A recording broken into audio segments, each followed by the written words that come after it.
राम राम दोस्तों। मैं अरुण कुमार डायरेक्ट वैदिक रेमेडी चैनल में एक बार फिर से आपका स्वागत करता हूं। दोस्तों, आज चर्चा करेंगे केतु ग्रह जब कुंडली के 9वें भाव में होता है तो क्या संकेत मिलते हैं।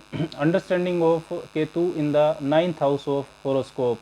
9वें भाव को अगर हम समझे तो 9वां भाव होता है धर्म का, रिलीजन का, धार्मिक मान्यताओं का। आपका जो बिलीफ सिस्टम है वो 9वें भाव का कारकत्व में आता है। आपका जो धर्म है, रीति रिवाज हैं, उनको फॉलो करना, नियम कानून में रहना और लंबी दूरी की धार्मिक यात्राएं, ये सब 9वें भाव से देखी जाती है। जप करना, तप करना, आपकी श्रद्धा, ये सब 9वें भाव से देखा जाता है। जीवन में आपको जो मार्गदर्शन मिलता है वो अच्छा या बुरा हो सकता है, वो 9वें भाव से देखा जाता है। आपके पिता और गुरु का जो मार्गदर्शन है, पिता व गुरु की जो शिक्षा है, वो 9वें भाव से देखी जाती है। 9वां भाव भाग्य का भी होता है, आपका लक फैक्टर, ईश्वरीय कृपा, ये भी 9वें भाव से ही देखा जाता है।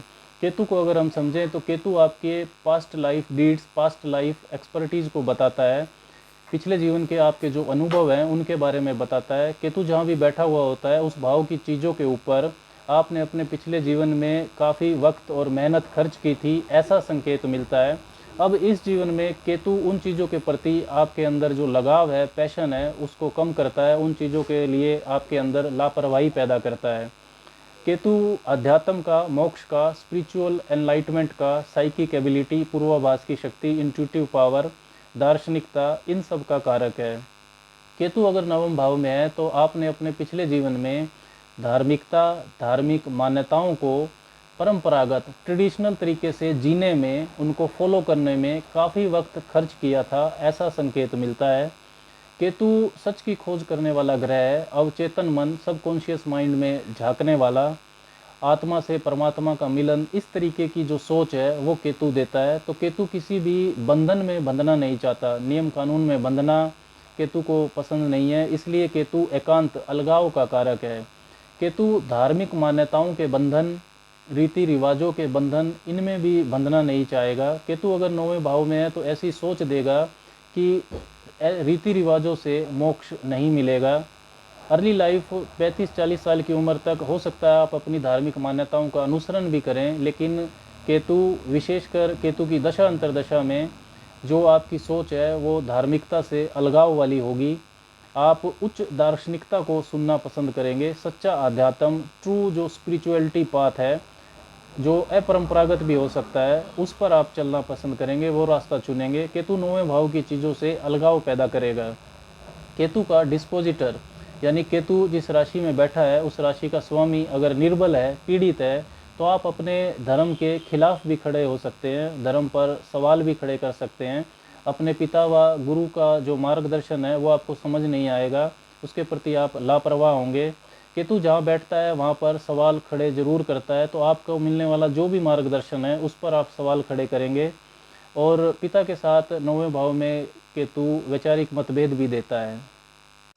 केतु अगर 9वें भाव में खराब स्थिति में है तो आपके पिता भी किसी गैर कानूनी गतिविधि में शामिल हो सकते हैं।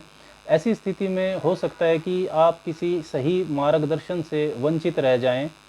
कोई पिता तुल्य व्यक्ति या पिता, कोई गुरु आपको सही मार्गदर्शन देना चाहता हो, दिशा दिखाना चाहता हो, लेकिन आप उसकी बात नहीं सुने।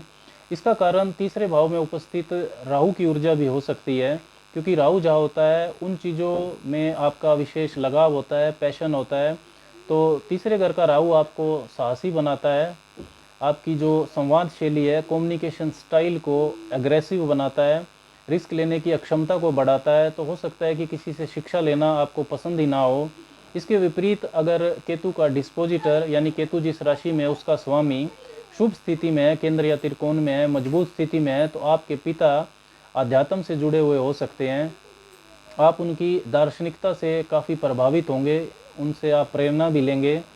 ज्ञान के लिए आप लंबी दूरी की यात्रा भी कर सकते हैं। आप धर्म के प्रचारक, धार्मिक गुरु, फिलोसफर, काउंसलिंग, कंसल्टेंसी, इन क्षेत्रों में आप अच्छा कर सकते हैं। तब उच्च शिक्षा के लिए भी, क्योंकि नवम भाव से उच्च शिक्षा भी देखी जा सकती है, देखी जाती है, उच्च शिक्षा के लिए भी केतु का प्रभाव शुभ रहेगा।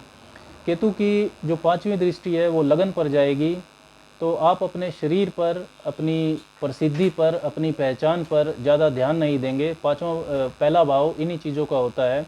अकेला आइसोलेटेड जो होगा, आइसोलेशन फ्रॉम सराउंडिंग, ऐसा महसूस करेंगे। केतु परंपरागत धार्मिक मान्यताओं से अलगाव देगा। आप इससे आगे की सोचेंगे, अध्यात्म की तरफ जो झुकाव है वो बढ़ेगा। केतु की 7वीं दृष्टि तीसरे भाव पर जाएगी जहाँ पर राहु है, तो छोटे भाई बहन और नेटवर्क सर्कल से केतु अपनी दशा में अलगाव पैदा करेगा। वाणी में आपकी दार्शनिकता आ जाएगी, लेकिन राहु वहाँ पर छोटे भाई बहन और नज़दीकी जो आपके रिश्तेदार हैं उनसे घुलने मिलने की तरफ प्रेरणा ही देगा।